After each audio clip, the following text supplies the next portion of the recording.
Hi மக்கா, எல்லாரும் எப்படி இருக்கீங்க? எல்லாருக்கும் எக்ஸாம் ப்ரிப்பரேஷன் எப்படி போயிட்டு இருக்கு? நான் எல்லா வீடியோலையும் இது கேட்டுட்டு இருக்கேன். நீங்களும் என்கிட்ட வந்து கேட்குறீங்க, ரிவிஷன்லாம் பண்ணிட்டு இருக்கீங்களா அப்படின்ட்டு. நானும் பார்த்தீங்கன்னா அதுக்கு ஒரு எண்டு கார்டு வரும் அப்படின்னு பார்க்குறேன். அதுக்கு ஒரு எண்டு கார்டே வர மாட்டுக்கு பார்த்துக்கோங்க. என்னதான் படித்தாலும் ஒரு திருப்தியும் வர மாட்டுக்கு, திரும்ப திரும்ப படிக்கணும் அப்படிங்கிற மாதிரி தான் இருக்கு. டிஎன்பிஎஸ்சி பொறுத்த வரைக்கும் அப்படிதான். எல்லாரும் சொல்லுவாங்கல்ல, டிஎன்பிஎஸ்சி அப்படின்னாலே வந்து கடல் மாதிரி அப்படின்ட்டு. சும்மாவா சொன்னாங்க? உண்மையாவே கடல் தான் பார்த்துக்கோங்க. அதில் குதிச்சுட்டு திரும்பி வெளியே வரவும் முடியாமல், நீந்தவும் முடியாமல் பெரும் பாடா இருக்கு. அதெல்லாம் இனிமே புலம்புறதுக்கு கூட டைம் இல்லை. எக்ஸாமே வந்து நம்ம நெருங்கியாச்சு. ஸோ எனக்கும் பார்த்தீங்கன்னா ரிவிஷன் வந்து போயிட்டே தான் இருக்கு. சொன்ன மாதிரி எண்டு கார்டு விழமாட்டுக்கு பார்த்துக்கோங்க. ஸோ உங்களுக்கும் அப்படிதான் இருக்கும்னு எனக்கு தெரியும். என்ன போல தான் உங்களுக்கும் ஃபீல் ஆகும் அப்படின்ட்டு. ஸோ நீங்கள்லாம் எப்படி ரிவிஷன் பண்ணிட்டு இருக்கீங்க அப்படின்னு சொல்லிட்டு கீழே கமெண்ட் செக்ஷன்ல வந்து எனக்கு ஷேர் பண்ணுங்க.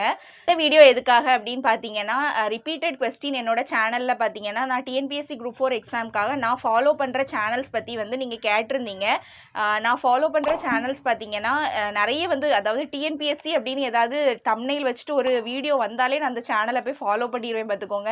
அந்த அளவுக்கு நான் வந்து ஒரு சேனல் விடாம எல்லாமே நான் ஃபாலோ பண்ணி வச்சிருக்கேன். டிஎன்பிஎஸ்சி ரிலேட்டடான சேனல். ஆனால் நான் ஃப்ரீக்வெண்ட்டாக பார்க்குற சேனல்னு பார்த்தீங்கன்னா அது வந்து கம்மியாக தான் இருக்கும். எனக்கு ஞாபகம் இருக்கிற சேனல்ஸ் பற்றி நான் இப்போ உங்களுக்கு நான் வந்து ஷேர் பண்ணுறேன். உங்களுக்கு கண்டிப்பாக யூஸ்ஃபுல்லாக இருக்கும். ஏன்னா ரிப்பீட்டடாக நீங்கள் என்கிட்ட கேட்குறீங்க, நீங்கள் ஃபாலோ பண்ணுற சேனலை வந்து ஷேர் பண்ணுங்க அப்படின்னு சொல்லிட்டு. ஸோ இந்த வீடியோவில் நான் அதை பற்றி தான் உங்ககிட்ட ஷேர் பண்ணலாம் அப்படின்னு இருக்கேன் பார்த்துக்கோங்க. பார்த்தீங்கன்னா இந்த குரூப் 4 எக்ஸாம் தான் உங்களுக்கு வந்து ஃபஸ்ட் குரூப் 4 எக்ஸாமா அப்படின்னு கேட்டிருந்தீங்க. எனக்கு பார்த்தீங்கன்னா இது வந்து செகண்ட் டைம் நான் எழுத போகிறேன். அப்போது இவ்வளோ நாள் நீங்கள் என்ன பண்ணிட்டு இருந்தீங்க, ஏன் இவ்வளோ நாள் வந்து குரூப் 4 எக்ஸாம் எதுவும் ட்ரை பண்ணலையா அப்படின்னு கேட்பீங்க. ஆக்சுவலாக பார்த்தீங்கன்னா நான் இவ்வளோ நாள் வந்து ஃபுல்லாகவே வந்து ஸ்டெனோ முடிக்கிறது, அப்புறமா டைப் ரைட்டிங் ஸ்டெனோ அப்படின்ட்டு அந்த ஃபீல்டுலேயே இருந்ததுனால நான் இந்த பக்கம் என்னால் வர முடியல பார்த்துக்கோங்க. வந்தாலும் என்னால் இது வந்து இதை ஃபோக்கஸ் பண்ண முடியாது. ஏன்னா ஸ்டெனோ பற்றி தெரிஞ்சவங்களுக்கு தெரியும். ஷார்ட் ஹேண்டுங்கிறப்போ நம்ம காலையிலேருந்து ராத்திரி வரைக்கும் ஃபுல்லாகவே எழுதிட்டே இருக்கிறதுக்கு தான் நமக்கு டைம் இருக்கும். மற்றபடி புக்ஸ் எல்லாம் எடுத்து படிக்கிற அளவுக்குலாம் நமக்கு வந்து டைம் சுத்தமாக கிடைக்காது. அதனால நான் இந்த பக்கம் வரவே இல்லை பார்த்துக்கோங்க. லாஸ்ட் குரூப் 4 எக்ஸாம் தான் நான் படித்து ஃப்ரெஷ்ஷாக வந்து எழுதின ஒரு குரூப் 4 எக்ஸாம். அதுவும் பார்த்தீங்கன்னா நான் வந்து ஸ்டெனோலாம் கம்ப்ளீட் பண்ணதுக்கு அப்புறமா தான் நான் வந்து டிஎன்பிஎஸ்சி ஃபீல்டுக்குள்ளாலே வந்தேன் பார்த்துக்கோங்க. ஸோ அதான் எனக்கு இவ்வளோ கேப் ஆகி போச்சு. என்னோட பாத் பார்த்தீங்கன்னா கவர்மெண்ட் எக்ஸாம் தான். இந்த ஃபீல்டை தான் சூஸ் பண்ணணும் அப்படிங்கிறது வந்து நான் 10th ஸ்டாண்டர்ட்லேயே ஃபிக்ஸ் பண்ணிட்டேன் பார்த்துக்கோங்க. ஸோ அதனால் வந்து நான் அப்போவே வந்து டைப் ரைட்டிங் ஷார்ட் ஹேண்ட் அப்படின்னு சொல்லிட்டு அந்த ஃபீல்டில் வந்து நான் இறங்கிட்டேன் பார்த்துக்கோங்க. ரொம்ப ஏர்லியராகவே நான் படிக்க ஆரம்பிச்சிட்டேன். ஆனால் வந்து எல்லாமே முடிச்சு வரணுங்கிறப்போ உங்களுக்கே தெரியும், ஒவ்வொரு எக்ஸாம் வந்து 6 months ஒன்ஸ் தான் நடக்கும். நம்ம அதாவது டோட் எக்ஸாம்ஸை பொறுத்த வரைக்கும் அதுலேயுமே நம்ம எல்லாமே கிளியர் பண்ணணும், எந்த கேப்பும் இருக்கக்கூடாது, அந்த மாதிரிலாம் இருக்குது, ரூல்ஸ் எல்லாம் இருக்குது.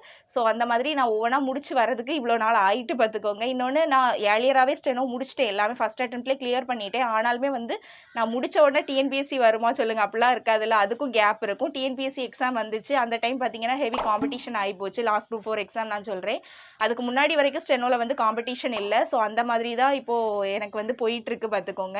அதனால தான் இப்போது இவ்வளோ டிலே ஆகிட்டு நான் இப்போ செகண்ட் அட்டெம்ப்ட் எழுதிட்டு இருக்கேன். இல்லைனா நான் ஏர்லியராக கூட எழுதியிருக்கலாம், நான் எப்படி ஸ்டெனோ எதுவுமே படிக்காமல் இருந்திருந்தா. ஏன்னா என்னோட எய்ம் வந்து குரூப் 4 தான் அப்படிங்கிறப்போ நான் ஏர்லியராகவே நான் படிச்சிருக்கலாம். ஆனால் வந்து நான் ஃபுல்லாகவே வந்து டோட் எக்ஸாம் வந்து பண்ணிட்டு இருந்ததுனால என்னால் இதை வந்து ஃபோக்கஸ் பண்ண முடியலை. அதே மாதிரி ஸ்டெனோ பற்றின ஒரு டீட்டெயில்டு வீடியோ வந்து கொடுங்க அப்படின்னு சொல்லி நிறைய பேர் கேட்டிருந்தீங்க. ஆக்சுவலாக எனக்கு ஸ்டெனோ பற்றி பேசுறதுல எந்த இஷ்யூமே இல்லை. நான் கண்டிப்பாக நான் வந்து பேசி போடுறேன் பார்த்துக்கோங்க. ஆனால் இப்போ நம்ம வந்து டிஎன்பிஎஸ்சி குரூப் 4 எக்ஸாம் வந்து கிட்ட நெருங்கினதுனால இது முடிஞ்சதுக்கப்புறமா நான் அதை பற்றி ஒரு ஃபுல் டீட்டெயில்டு வீடியோ நான் வந்து போடுறேன். நிறைய பேருக்கு ஸ்டெனோ பற்றின தப்பான புரிதல் இருக்குது. கண்டிப்பாக நான் அதை வந்து கிளாரிஃபை பண்ணுறேன். என்னோட பக்கம் இதை வந்து நான் கண்டிப்பாக ஷேர் பண்ணுறேன். என்னோட மனக்குமுறலையும் நான் கண்டிப்பாக உங்கள்கிட்ட வந்து ஷேர் பண்ணுறேன் பார்த்துக்கோங்க. ஆனால் இந்த எக்ஸாம் முடிஞ்சதுக்கப்புறமா கண்டிப்பாக நான் அதை வந்து ஷேர் பண்ணுறேன். ஸோ ஃபைனலாக இப்போ நம்ம வந்து நான் ஃபாலோ பண்ணுற சேனல்ஸ், அதாவது ஃப்ரீக்வெண்ட்டாக நான் ஃபாலோ பண்ணிகிட்டு இருக்க சேனல்ஸை வந்து நான் உங்களுக்கு சஜஸ்ட் பண்ணுறேன் குரூப் 4 எக்ஸாமுக்காக. ஆக்சுவலாக பார்த்தீங்கன்னா இந்தந்த சேனல்ஸ் தான் நான் ஃபாலோ பண்ணுவேனும் கிடையாது. வேறு ஏதாவது நான் சொல்ல மறந்துட்டேன் அப்படின்னா நான் அதை வந்து கீழே கமெண்ட் செக்ஷனில் வந்து நான் பின் பண்ணி வைக்கிறேன். அதே மாதிரி ரீசனிங்க்கு நான் ஃபாலோ பண்ணுற சேனலுமே நிறைய பேர் கேட்டிருந்தீங்க, அதையுமே நான் ஷேர் பண்ணுறேன் பார்த்துக்கோங்க. உங்களுக்கு கண்டிப்பாக யூஸ்ஃபுல்லாக இருக்கும். தமிழை பொறுத்த வரைக்கும் பார்த்தீங்கன்னா நான் பிகினிங்கில் படிக்க ஆரம்பித்தப்போ ஃபாலோ பண்ண சேனல் வந்து சாய்ஸ் அகாடமி தான். சாய்ஸ் அகாடமி சாரோட நான் எல்லா வீடியோஸ்லையுமே நான் அவங்கள வந்து உங்களுக்கு சொல்லியிருப்பேன், கண்டிப்பாக சாய்ஸ் அகாடமி சாரோட வீடியோஸ் பாருங்கள், ரொம்ப யூஸ்ஃபுல்லாக இருக்கும் அப்படின்ட்டு. கண்டிப்பாக நீங்கள் இப்போ பிகினராக இருக்கீங்க அப்படின்னா கண்டிப்பாக சாரோட வீடியோஸ் பாருங்கள். உங்களுக்கு வந்து எந்த காலத்துலேயுமே அவங்க சொல்லி தந்தது மறக்காது. அந்த அளவுக்கு சூப்பராக ஷார்ட்கட்ஸ் வச்சு சொல்லி தருவாங்க. அதை படித்து தான் பார்த்துக்கோங்க எனக்கு இப்போ வரைக்கும் நிறைய விஷயம் மறக்காமல் இருக்குது. அந்த அளவுக்கு ஷார்ட்கட்ஸ் வந்து பக்காவாக இருக்கும் சாரோடது. ஸோ தமிழுக்கு நான் ஃபுல்லாகவே ஃபாலோ பண்ணது வந்து சாய்ஸ் அகாடமி சாரோட வீடியோஸ் தான். அதுக்கப்புறம் பார்த்தீங்கன்னா இப்போ நீங்கள் படித்து முடிச்சிருப்பீங்க. முடிச்சதுக்கப்புறம் தமிழை வந்து ஒரு டெஸ்ட் மாதிரி போட்டு பார்க்குறதாவோ இல்லை லைன் பை லைன் கொஸ்டின் வேணும் அந்த மாதிரி உங்களுக்கு ஃபீல் இருந்துச்சுன்னா நீங்கள் கண்டிப்பாக வந்து டாப் 7 தமிழ் ஃபாலோ பண்ணலாம். டாப் 7 தமிழும் விவிடிஎன்பிஎஸ்சி அகாடமியும் நீங்கள் ஃபாலோ பண்ணலாம்.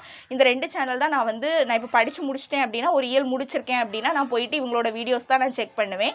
டாப் 7 தமிழ், அதுக்கப்புறமா வந்து விவிடிஎன்பிஎஸ்சி அகாடமி. அதே மாதிரி பார்த்தீங்கன்னா ஜிஎஸ் பொறுத்த வரைக்கும் பார்த்தீங்கன்னா நான் எந்த ஒரு சேனலும் பெருசாக வந்து படிக்கிறதுக்காக நான் ஃபாலோ பண்ணலை. புக் வைஸ் தான் நான் படிச்சுட்டு இருந்தேன். ஆக்சுவலாக நான் இங்கிலீஷ் மீடியம் பார்த்துக்கோங்க. அதனால் நான் வந்து இங்கிலீஷ் புக்கையும் வந்து தமிழ் பிடிஎஃப் தமிழ் கூகுள்லேயே நமக்கு வந்து பிடிஎஃப் எல்லாமே அவைலபிளாக இருக்குது, தமிழ் மீடியம் பிடிஎஃப். ஸோ அதை யூஸ் பண்ணி நான் வந்து மீனிங் புரிஞ்சு நான் வந்து மார்க் பண்ணி படிக்க ஆரம்பித்தேன் பார்த்துக்கோங்க. நான் படிக்க ஆரம்பித்த டைம் எனக்கு கொஞ்சம் நிறைய டைம் கேப் இருந்துச்சு, எக்ஸாமுக்கும் நான் படிக்க ஆரம்பித்த டைமுக்கும். அதனால் எனக்கு பொறுமையாக மார்க் பண்ணி படிக்கிற அளவுக்கு வந்து டைம் இருந்துச்சு. ஸோ நான் வந்து நானாகவே தான் படித்தேன் பார்த்துக்கோங்க ஜிஎஸ் பொறுத்த வரைக்கும். ஆனால் படித்து முடிச்சுட்டு நம்ம அதை ஒரு டெஸ்ட் மாதிரி அட்டன் பண்ணுறதுக்கு வந்து நான் யூஸ் பண்ணது வந்து விவிடிஎன்பிஎஸ்சி அகாடமி தான். ஏன்னா அவங்க வந்து லைன் பை லைன் கொடுத்துருப்பாங்க. நிறைய பேர் என்கிட்ட கேட்டிருந்தீங்க நீங்கள் எப்படி வந்து இங்கிலீஷ் மீடியமில் படிச்சுட்டு உங்களுக்கு தமிழில் எப்படி புரியுதுன்னு. அதுக்கு மெயின் ரீசன் இது தான். நான் வந்து இங்கிலீஷ் மீடியமில் நான் படிக்கும் போதே நான் தமிழ் புக்கை ரெஃபர் பண்ணி தான் நான் படிக்கவே செஞ்சேன் பார்த்துக்கோங்க. அதனால எனக்கு அவங்களோட Tamil line by line question வந்து எனக்கு புரியுது. அதுதான் மெயின் ரீசன் பார்த்துக்கோங்க. ஸோ நீங்களுமே வந்து இங்கிலீஷ் மீடியம் ஸ்டூடெண்ட்ஸாக இருந்தீங்கன்னா தமிழ் புக்கை ரெஃபர் பண்ணி படிக்கும்போது கொஞ்சம் உங்களுக்கு புரிதல் இருக்கும், நல்லா ஈஸியாக இருக்கும் படிக்கிறதுக்கு. நீங்கள் ட்ரை பண்ணி பாருங்கள். ஸோ ஜிஎஸ்ஸை பொறுத்த வரைக்கும் விவிடிஎன்பிஎஸ்சி அகாடமி தான். அவங்களோட புக்கு வந்து கண்டிப்பாக வாங்கணுமா அப்படின்னு கேட்டிருந்தீங்க. அவங்களோட புக்கை வந்து நீங்கள் கண்டிப்பாக வாங்கணும்லாம் இல்லை, அவங்களோட வீடியோஸ் தான் அவங்களோட புக்கு பார்த்துக்கோங்க. லைன் பை லைன் வீடியோ கொடுத்துருக்காங்க பார்த்தீங்களா, அதுதான் அப்படியே அவங்க புக்காக போட்டிருக்காங்க. ஸோ உங்களால் அஃபோர்ட் பண்ண முடியாது அப்படின்னா நீங்கள் அவங்களோட வீடியோஸ் பார்த்து கூட படிச்சுக்கலாம், பிரச்சனையே இல்லை. இல்லை அவங்க புக் எப்படி இருக்கும் அப்படின்னு உங்களுக்கு ஒரு டவுட்ஸ் இருந்தால் கூட நீங்கள் அவங்களோட வீடியோவை நீங்கள் செக் பண்ணுங்கள். செக் பண்ணி உங்களுக்கு ஒரு திருப்தி இருந்துச்சுன்னா நீங்கள் வந்து புக்கை வாங்கிக்க. ஸோ நான் மேக்ஸ்க்கு ஃபாலோ பண்ணியிருந்த சேனல் பார்த்தீங்கன்னா பிகினிங்கில் ஆரம்பத்தில் வந்து மேக்ஸ்க்கு எனக்கு சுத்தமாக ஐடியாவே கிடையாது. எனக்கு மேக்ஸே வராது, ரொம்ப ரொம்ப கஷ்டம் பார்த்துக்கோங்க. ரொம்ப பாடுபட்டு தான் நான் வர வைக்கணும். அந்த மாதிரி ஒரு சிச்சுவேஷன் எனக்கு மேக்ஸை பொறுத்த வரைக்கும். அதனால நான் வந்து பிகினிங்கில் வந்து மின்னல் வேக கணிதம் தான் நான் ஃபாலோ பண்ணியிருந்தேன். ஆனால் எனக்கு ஒரு டைமுக்கு மேலே எனக்கு ஒரு பிடித்தம் இல்லாமல் ஆயிட்டு பார்த்துக்கோங்க. அதனால நான் ஃபாலோ பண்ண ஆரம்பித்தது தான் நாகா நோட்ஸு.